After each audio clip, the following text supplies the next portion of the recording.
नमस्ते। आज इस वीडियो में मैं आपसे बात करने वाली हूँ राहु महादशा के बारे में। मेरे लास्ट का ये वीडियो है जिसमें मैं बताऊँगी कि कुंभ लग्न वालों के लिए या फिर मीन लग्न वालों के लिए राहु की जो महादशा होती है, अगर अलग-अलग भावों में राहु बैठा है, तो कैसी जाती है। देखिए, पहले तो आपको ये ध्यान रखना है, मैं हमेशा बोलती हूँ जिनकी भी राहु की महादशा यंगर एजेस में आती है, 30 से कम में, ठीक है, मैक्सिमम टाइम पीरियड, उनके लिए वो प्रॉब्लमैटिक होती है। जिनके लिए 60 प्लस में आती है, उनके लिए भी प्रॉब्लमैटिक होती है, मैक्सिमम टाइम पीरियड। देखिए, अल्टीमेटली राहु क्या है ना, वो एक ट्रांसफॉर्मेटिव पीरियड है। 18 साल जो होते हैं ना, वो हर साल एक ट्रांसफॉर्मेशन लेके आएगा राहु। आप ये समझिए, राहु की महादशा चल रही है और राहु इतना इंपॉर्टेंट प्लैनेट है कि हर 1.5 साल में जब वो चेंज करता है ना, पूरी लाइफ चेंज हो जाती है। तो सोचिए, अगर आपकी यंग एजेस में ऐसा हो रहा है कि हर 1.5 साल में राहु परिवर्तन कर रहा है और वो परिवर्तन इतने बड़े परिवर्तन है कि आपके दिमाग को और आपकी सोच को सबको हिला के रख दे रहा है, ठीक है। वही 60 प्लस में भी ऐसे ही हो रहा है। तो वो जो एजेस है ना, वो ऐसी एजेस है जहाँ पे आप चीज़ों को समझ नहीं पाते हो कि कैसे हैंडल करें। इतनी हम में मैच्योरिटी नहीं होती। क्यों? राहु को हैंडल करने के लिए मैच्योरिटी चाहिए, वो मैच्योरिटी नहीं होती है। तो बहुत सारे ऐसे लोग मैंने देखे हैं जो यंग एज में होते हैं ना, तो बहुत सारे लोग गिव अप कर देते हैं। और किस चीज़ को गिव अप कर देते हैं? अपनी स्ट्रेंथ को गिव अप कर देते हैं, अपने विल पावर को गिव अप कर देते हैं एंड गलत डायरेक्शन में चले जाते हैं। बहुत सारे अलग, मतलब ऐसे डायरेक्शन में कि दे स्टार्ट स्मोकिंग, ड्रिंकिंग या गेटिंग इनटू लव रिलेशनशिप जिसका कोई मीनिंग नहीं है। आफ्टर सम टाइम जब वो सही महादशा में आते हैं तो उनको रियलाइज़ होता है कितनी गलत जगह ट्रैप हो गए, या एजुकेशन पे फोकस नहीं करते हैं, पूरी एजुकेशन की लाइफ को इतना नॉट सो सीरियस तरीके से निकाल देते हैं। फिर या तो बहुत सारे लोग को सुसाइडल थॉट्स आते रहते हैं इस टाइम पीरियड में, तो टोटल टाइम वेस्ट कर देते हैं। या फिर 60 प्लस होता है तो उनकी हेल्थ इश्यूज इतनी ज़्यादा आती हैं, या फिर उनकी लाइफ में ऐसे ट्रोमैटिक चीज़ें होने लग जाती हैं जिसकी वजह से वो उस चीज़ को, सिचुएशन को हैंडल नहीं कर पाते हैं। तो बहुत सारे ऐसी चीज़ें हैं जहाँ पे एज फैक्टर भी मैटर करता है राहु के लिए, महादशा के लिए। अब बात करते हैं कुंभ लग्न वालों के लिए। देखिए, कुंभ लग्न वालों के लिए कुंभ जो राशि है ना, वो इटसेल्फ ही राहु को रूल करता है शनि के साथ। अब अगर लग्न में राहु बैठा है तो कहीं ना कहीं आपको स्मार्ट तो बनाता है। ये लोग बहुत ही कॉन्फिडेंट और स्मार्ट होते हैं। वो जो स्ट्रीट स्मार्ट लोग होते हैं ना, वो तो होते ही हैं ये लोग, बट ये लोग साइंटिफिकली बहुत स्मार्ट होते हैं, बहुत इंटेलिजेंट होते हैं। हाँ, कनिंग भी होते हैं, साथ में ये इनको कनिंग भी बनाता है। ऐसे लोग जो होते हैं ना, जो इनके लग्न में, कुंभ लग्न में राहु बैठा होता है, ये लोग स्मार्ट होते हैं, कनिंग होते हैं, बातों को घुमा फिरा के ऐसे तोड़ मड़ोड़ कर कुछ बातें छिपा लेंगे, कुछ बता देंगे, ऐसे प्रेजेंट करेंगे जैसे आप समझ भी नहीं पाओगे कि ये है क्या। आपको लगेगा बहुत बड़ी चीज़ है, बट बहुत सारी बातें ये हाइड कर रहे होते हैं अपने बारे में।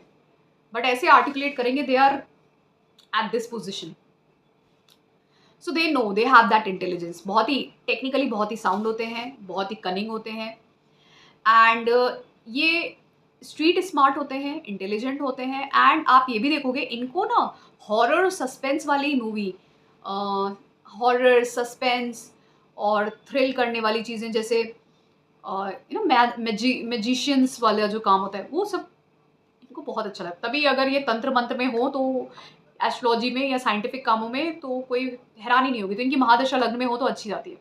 अब अगर दूसरे भाव में बैठे हो राहु पाइसेस साइन में, तो भी अच्छी जाएगी। थोड़ा सा स्पीच गड़बड़ करते हैं बट इनको पैसा बहुत देंगे। थर्ड हाउस में राहु हो एरीज साइन में, देखिए, ब्रदर्स के साथ प्रॉब्लम कर सकते हैं, अग्रेशन बढ़ा देंगे, बट ये लोग अपने दम पे इंडस्ट्री बनाना, बिजनेस बनाना, ये सब करेंगे।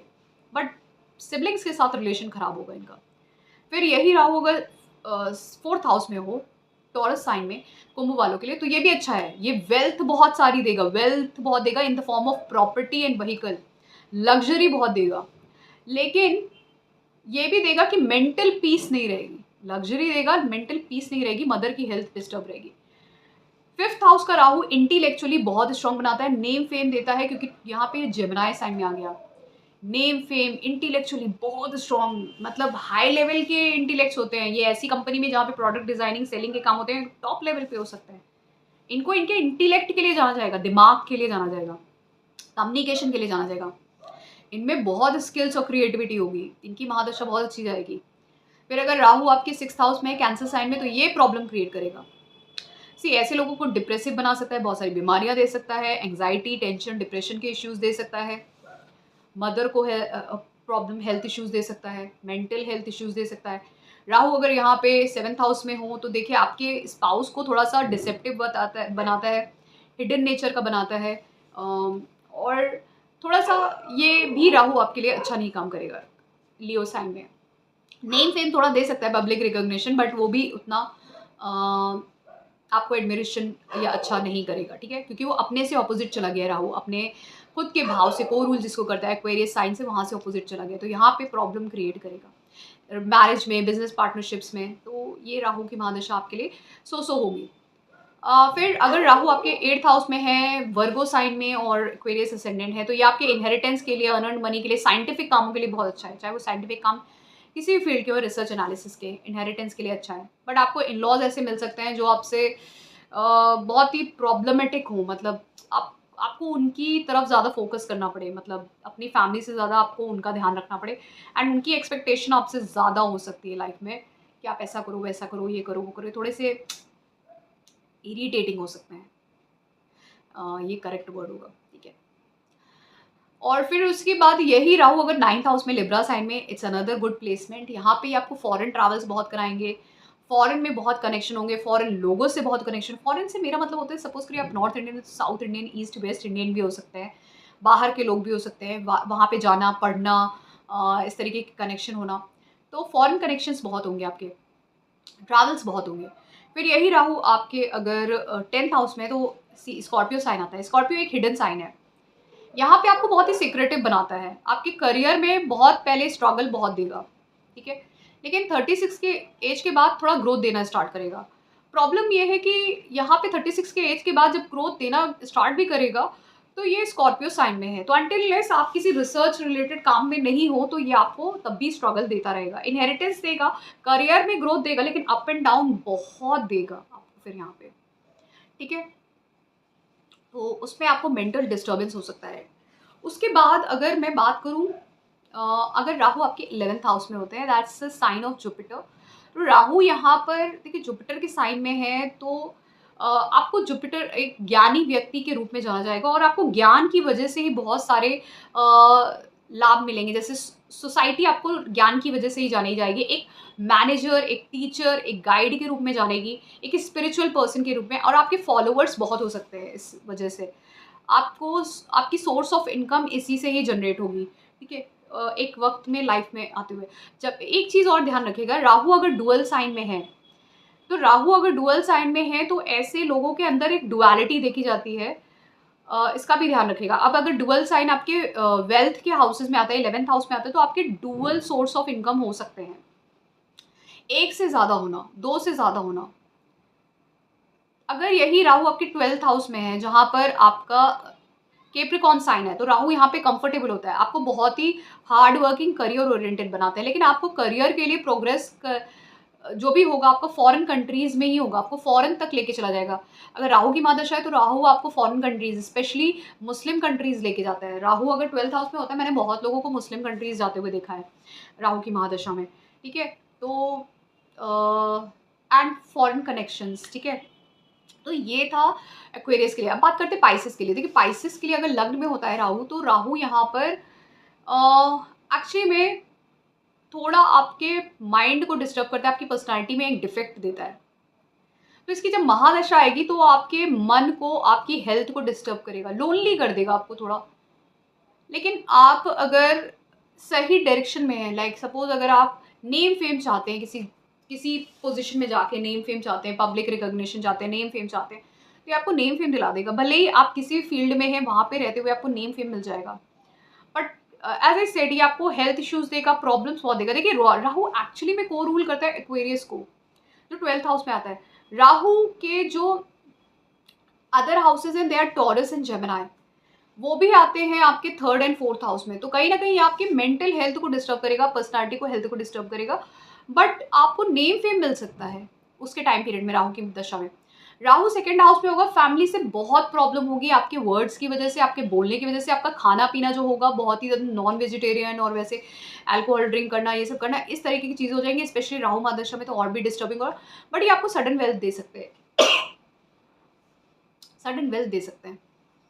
फिर राहु अगर 3rd हाउस में है, तो यहाँ पे टॉरस साइन है, यहाँ पे आपको अपने दम पे, अपने खुद विल पावर स्ट्रेंथ पे आप बिजनेस करियर बना सकते हैं, इंडस्ट्री खड़ी कर सकते हैं। बहुत मतलब अच्छा करियर सक्सेस देगा आपको। यहाँ पे महादशा भी आती है तो करियर सक्सेस बहुत मिलेगी, उससे फाइनेंशियली आप बहुत ग्रो करोगे। तो ये एक बहुत अच्छा प्लेसमेंट है।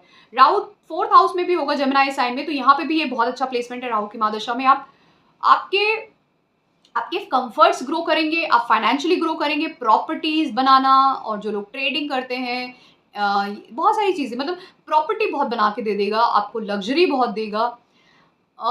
एक्सपोर्ट इंपोर्ट करना, बिजनेस में बहुत अच्छा करना, ऐसी चीज़ों में बहुत अच्छा करेगा आपको। राहु की महादशा आपको बहुत सपोर्ट करेगी। लेकिन जैसे मैंने बोला, ये हार्ट इश्यूज़ को, हेल्थ इश्यूज़ को प्रॉब्लम देगी, मदर को प्रॉब्लम देगी। टाइम एंड अगेन आप बहुत ही ज़्यादा ऐसा फील कर सकते हो, आपके पास है लेकिन फिर आप फील कर सकते हो कि मेरे पास नहीं है, आपके पास सफिशिएंट नहीं है, या आपको लगे कि अभी भी मेरे पास नहीं है जितना मुझे चाहिए, बट आपके पास होगा। अगर कोई दूसरा देखेगा तो आप उसको लगेगा कि आपके पास बहुत कुछ है, बट आप तब भी अंदर से एट टाइम्स सैटिस्फाइड नहीं होगे। फिर यही राहु अगर आपके 5th हाउस में होगा तो यहाँ पे प्रॉब्लम ये देगा, क्योंकि ये कैंसर साइन है। यहाँ पे अगर आप किसी मिल्क, वाटर, जहाँ पे नरिशमेंट की ज़रूरत होती है उन सब कामों में है, केयरिंग के कामों में है, और या फिर मदरलैंड से जुड़े हुए कामों में है, तो आपको नेम फेम वहाँ पे दे सकता है। लेकिन ये आपको प्रॉब्लम वहाँ पे देगा। सपोज करिए आप कुछ भी ऐसा करना चाहते हैं जहाँ पर एजुकेशन है, जहाँ पर आप कोई करियर है, स्पेशली जो लोग नॉर्मल करियर में हो, या फिर अगर आप रिलेशनशिप में हैं, चाइल्ड बर्थ को सोच, तो वहाँ पे इन सब चीज़ों में ये आपको प्रॉब्लम क्रिएट करता है। तो ये जो होगा ना, ये मिक्स्ड होगा, ये आपको टेंशन भी देगा ये वाला राहु, और आपको कुछ टाइम एंड अगेन रिकॉग्निशन भी, नेम फेम भी दे देगा। तो ये मिक्स्ड पीरियड होगा। तो ये ऐसा, ये जो राहु होगा ये आपको दोनों तरीके के रिजल्ट देगा, अच्छा बुरा, ड्यूरिंग इट्स महादशा। अब अगर राहु आपके 6th हाउस में है इन योर लियो साइन, तो यहाँ पे भी राहु जो होगा आपको थोड़ा प्रॉब्लम देगा। बट हाँ, अगर कोई कंपटीशन है तो कंपटीशन क्लियर हो जाएंगे, चाहे वो एग्जाम के हो, इंटरव्यू, आपके एनिमीज आपको कभी नहीं कुछ डिस्टर्ब कर पाएंगे। लेकिन ये भी राहु आपको डिस्टर्ब करेगा, क्योंकि अगर आप किसी भी गलत डायरेक्शन में जाते हैं तो आपको गवर्नमेंट के से रिलेटेड टू प्रॉब्लम्स हो सकती हैं, लॉ से रिलेटेड टू प्रॉब्लम्स हो सकती हैं। ठीक है, राहु अगर आपका 7th हाउस में है तो यहाँ पे ये राहु आपको बिजनेस माइंडेड बनाएगा, बिजनेस में अच्छा करेंगे, परफॉर्म करेंगे, फॉरेन कंट्री जा सकते हैं। राहु की महादशा में आप बहुत अच्छा पब्लिक रिकॉग्निशन पाएंगे, और जो आपका स्पाउस भी होगा ना, वो भी इंटेलेक्चुअली बहुत स्ट्रांग होगा, करियर ओरिएंटेड होगा, और अगर आप बिजनेस करना चाहते हो तो उस बिजनेस में भी आपके फोकस करेगा, और आपके डुअल सोर्स ऑफ इनकम बनेंगे। फिर अगर राहु आपके 8th हाउस में, जहाँ पे लिब्रा साइन आता है, तो ये भी राहु आपके लिए अच्छा होगा, रिसर्च रिलेटेड एक्टिविटीज़ के लिए, बिजनेस के लिए, मैरिज के लिए, अनअर्न्ड मनी के लिए। आपके इन लॉज रिच होंगे, वहाँ से पैसा मिलेगा, बट आपको हो सकता है थोड़ा सा health related issues, prolonged health issues आपको दे दे यहाँ पे। फिर राहु अगर आपका 9th हाउस में स्कॉर्पियो साइन में होगा तो यहाँ पे आपके फादर के साथ, अथॉरिटीज़ के साथ प्रॉब्लम इश्यूज क्रिएट करेगा। ये राहु आपको फॉरेन कंट्रीज़ लेके जाएगा, लेकिन फॉरेन कंट्रीज से मेरा मतलब है डिफरेंट स्टेट, डिफरेंट प्लेसेस में लेके जाएगा, लेकिन वहाँ पे भी आपके लिए प्रॉब्लम ही क्रिएट करेगा मैक्सिमम टाइम। अथॉरिटीज़ के साथ सबसे ज़्यादा प्रॉब्लम आपकी क्रिएट होंगी, फादर के साथ, बॉसेस के साथ, गुरुज के साथ, सबके साथ प्रॉब्लम्स आपके बहुत रहेंगे। तो ये आपका टाइम एंड अगेन आपको ऐसा फील होगा कि आपका लक आपका साथ नहीं देता है, तो ये एक पितृदोष भी बना देता है। तो महादशा भी होगी तो आपकी मिक्स्ड होगी। मिक्स्ड क्या होगी, मैक्सिमम आपके गड़बड़ होगा यहाँ पे इस सिचुएशन में। राहु 10th हाउस में होगा तो यहाँ पे आएगा धनु राशि। यहाँ पे आप ये देखेंगे कि आपकी ग्रोथ में एक टाइम तक आपको स्टेबिलिटी नहीं मिलेगी, बहुत हार्डवर्क करना पड़ेगा, जल्दी सक्सेस नहीं मिलेगा। बट आफ्टर सर्टेन एज 36, 42 के बाद आपको लगेगा आपको सडन राइज मिल गया, बहुत ग्रोथ होना स्टार्ट हो जाएगी। यहाँ पे आपको लोग रिकॉग्नाइज करेंगे as a Guru, okay, as a guru in your, as a consultant, as a manager, as a teacher in your place. फिर अगर यही Rahu Capricorn sign 11th house में होगा तो it's a very beneficial Rahu. ये आपको आपके हार्डवर्क से बहुत सक्सेस और नेम, फेम एंड मनी दिलाएगा। ठीक है, सोशली आप बहुत रिकॉग्नाइज्ड होगे, नेम, फेम और अच्छी अच्छी पोजीशन तक लेके जा सकता है ये वाला राहु, सबसे बेस्ट है। अपनी महादशा में भी अच्छा रिजल्ट देगा, वैसे भी लाइफ में आपको ओवरऑल बहुत अच्छा रिजल्ट देगा। फिर अगर राहु आपका 12th हाउस में एक्वेरियस साइन में, तो ये आपको फॉरेन कंट्रीज ही घुमाएगा। ये राहु महादशा आए ना आए 36 की एज से आपको फॉरेन कंट्रीज ही घुमाएगा, उसके पहले भी लेके जाएगा, लेकिन उसके बाद तो आप पूरा फॉरेन कंट्री में ही रहोगे। ठीक है, तो ऐसा है। आप एयर ट्रैवल्स ही करोगे मैक्सिमम टाइम। सो आपको बहुत साइंटिफिक भी बनाएगा, बिकॉज 12th हाउस का जो राहु होता है बहुत साइंटिफिक भी बनाता है इंसानों को। तो ये था मेरा एनालिसिस एक्वेरियस और पाइसेस के लिए, लग्न के लिए राहु महादशा कैसे जाती है अगर अलग अलग हाउसेस में राहु प्लेस्ड है। ब्रीफ में था आपको। Hope you really like this video. Thank you so much. अगर आपको इंटरेक्ट करना है, you want to have an interaction, any consultation related to astrology और spiritual guidance, you are feeling like you need guidance in your education career, then definitely you can contact me. Thank you so much.